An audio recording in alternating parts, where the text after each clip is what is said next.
ഈ ലോകത്തിന്റെ സുവിശേഷം എന്ന് പറഞ്ഞാൽ ഈ ലോകത്തിൽ രാജാവാക്കാനുള്ള സുവിശേഷം. അത് സുവിശേഷമല്ല, യേശു ക്രിസ്തുവിനെ പോലെ ആകുന്നത് ആമേൻ സ്വർഗത്തിലേക്കുള്ള യാത്രക്കാരായി മാറും. സ്വർഗത്തിലേക്കുള്ള യാത്രക്കാര്. ആമേൻ. അപ്പോൾ ഈ യാത്രയിൽ നമ്മെ പോലെ സന്തോഷം അനുഭവിക്കാൻ വേറെ ആർക്കും കഴിയില്ല. നമുക്കൊരു ചമ്മന്തി കിട്ടിയാലും ആമേൻ കുഴിമന്തി കഴിച്ച സന്തോഷമാണ്. കുഴിമന്തി അല്ല ഇപ്പൊ എല്ലാവർക്കും കുഴിമന്തിയാ. അതോ കുഴിമന്തി കഴിച്ച സന്തോഷം. ഇതെങ്ങനെ കിട്ടുന്നു? നമുക്ക് ദൈവം അകത്തുനിന്ന് സന്തോഷം തരുന്നു.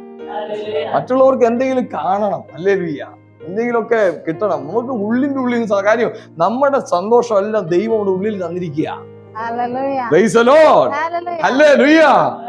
യഥാർത്ഥമായിട്ട് നമ്മൾ രക്ഷിക്കപ്പെട്ട് കഴിഞ്ഞാൽ നമ്മളെ പോലെ സന്തോഷമുള്ള പിന്നെ നമുക്ക് ഈ ലഹരി വീടി വലിക്കേണ്ട ആവശ്യം വരുന്നില്ല. അല്ലാതെ